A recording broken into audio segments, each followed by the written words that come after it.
T'es de Lyon aussi ou pas? Alors moi je suis lyonnais. Dès que je sors de Lyon ça me gratte. Je transpire, il faut que je rentre. Quand je suis là, France. À l'hôtel de la France? Ouais, là j'habite à côté du petit salon. Mais j'habitais à la Croix-Rousse, à Jean Massé, au Terreau. Et ouais. Pas assez longtemps. Non, meilleur quartier de l'univers. Non, moi j'habitais rue du Pasteur à Croix-Rousse. Le meilleur quartier de l'univers. La diplomatie russe a compris les propos de Vladimir Zelensky sans équivoque. Pour Sergei Lavrov, il s'agit d'une menace réelle de la part du gouvernement ukrainien. Le ministre russe a également balayé les explications d'autres politiques ukrainiens en pointant du doigt le fait que c'était la deuxième fois que Vladimir Zelensky brandissait la menace nucléaire depuis janvier. Alors moi la Croix... Oh, t'as un propos. Faut leur dire. On va dire ils le savent pas.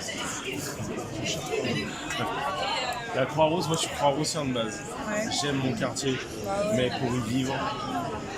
Ah si, Croix-Rousse c'est Mais c'est génial, mais dès que tu descends, tu te rends compte que c'est pas pratique la Croix-Rousse. oui, mais ça fait les fils. Mais la Croix-Rousse, c'est magnifique.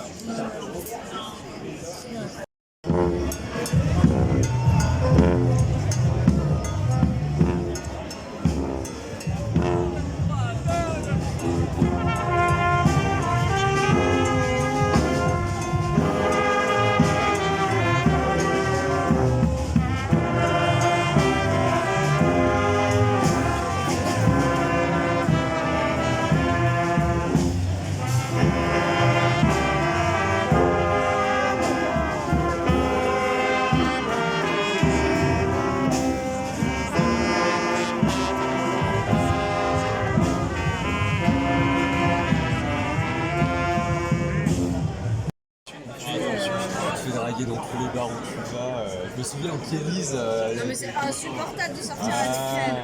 C'est insupportable. Ça s'est calmé mais Ouais, parce que je suis casée moi. aussi parce que les mecs draguent les attaques, ils font très jeunes. Ouais, voilà. Bah, tu dis que je suis vieille, je sais que j'ai une Non. Selon le chef de la diplomatie russe, les puissances occidentales encouragent les fantasmes des dirigeants ukrainiens. Pour Sergei Lavrov, les États-Unis et leurs alliés portent une énorme responsabilité dans la dangereuse montée des tensions internationales en fournissant des armes à Vladimir Zelensky, malgré ses ambitions nucléaires ouvertement affichées. Le ton n'est pas plus rassurant à Washington, où le président Joe Biden a estimé que jamais le monde n'avait été aussi proche d'une apocalypse nucléaire depuis la crise des missiles de Cuba en 1962. Tu as la ride du lion, non? C'est ça que je dis. C'est juste que bizarrement, le harcèlement de rue, ça commence quand t'as autour de 11 ans et quand tu passes la vingtaine, ça se calme. Quoi? La vingtaine, la trentaine. Ça arrive à partir de 25 ans, à partir de 25 ans. Oui, quand tu commences à être femme. Enfin, j'aime pas cette expression, mais si, on s'est compris.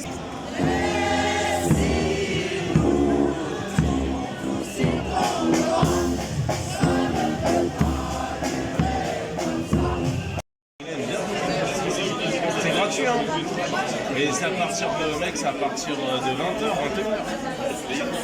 Ça va être cool. À quelle heure? Les DJ commencent à jouer à 22h, mais tu peux venir avant. Ça va être la folie. Ça va être le bordel. Marilyn, elle est pas techno, elle? Non, pas du tout. Regarde, j'apprends cette titre. C'est ça. Contre son gré. Contre son gré, le pape a bien été dans les jeunesses cyclades. Assez rapidement, sorti le métro. Vu que personne s'en Bon après c'est bon allez. Mais c'est Pour pas faire abandonner, enfin comment dire. Pour le bénéfice du doute, c'est vrai qu'en fait, tu choisis pas trop. Non mais à l'époque les jeunesses cyclériennes c'était l'espouse en fait. Quand on voyait ton gamin parce que c'était la mode quoi, non? C'est pas ça. Mais c'est pas Oui, enfin. la présidente de l'Union Européenne, là, son grand-père, il était nazi.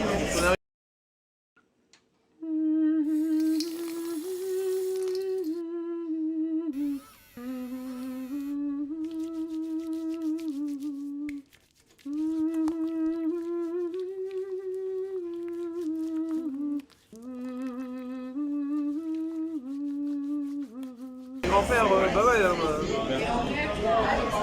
Ursula, je sais pas quoi, là.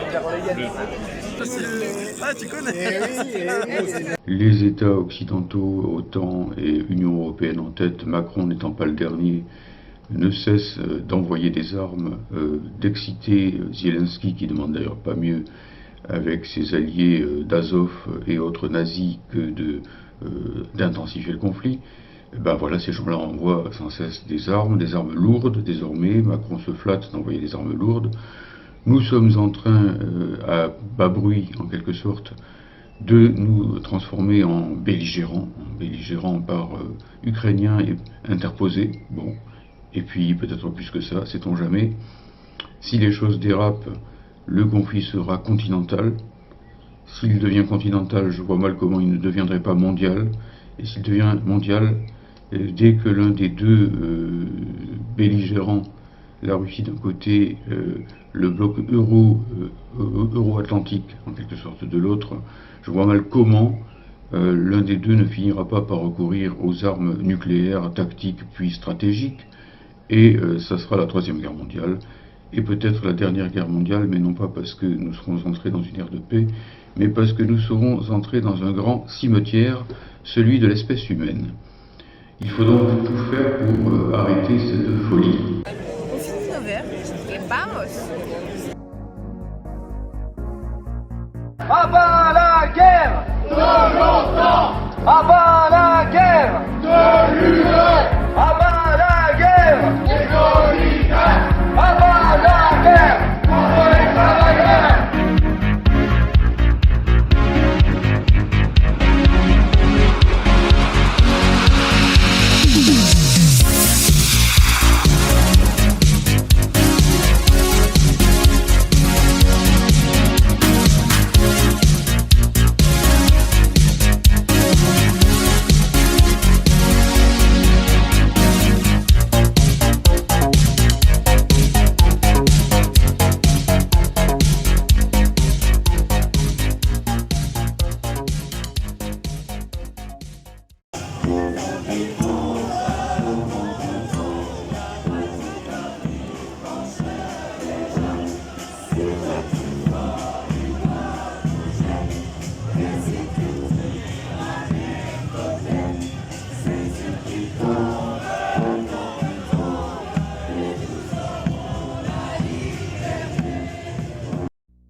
Tu sais comment le mouvement skinhead est né selon la légende? Non, vas-y, dis-moi. En fait, tu sais, avant les skis, t'avais les mobs en Angleterre. C'est les mouvements jeunes avant, c'était les mobs. Je crois que c'est des mobs. Et ils descendent, en fait, tu sais, à l'époque, t'as l'immigration jamaïcaine en Angleterre. Et qui viennent avec leur musique. Donc l'ancêtre du reggae, le ska. Et en fait, t'as des mobs qui descendent dans un bar jamaïcain à cause d'une histoire, comme genre une bagarre raciale entre les noirs et les blancs. Et ils arrivent dans le bar, et il y a une musique qui est jouée, c'est Hit Peck, c'est Desmond Dekker. Tu pourras la mettre dans ton montage. Et en fait, ils écoutent cette musique, ils entendent cette musique jamaïcaine. Et ils voient les Jamaïcains, les immigrés jamaïcains, les Rude Boys qui dansent. Et au lieu de se battre avec eux, ils vont danser avec eux. Ils vont danser ensemble. Et c'est comme ça que le mouvement skinhead est né au départ. C'est en gros l'union de la musique jamaïcaine et du prolétariat blanc. Des immigrés jamaïcains. Et de danser ensemble. Du coup, c'est une anecdote qui est assez belle, tu vois.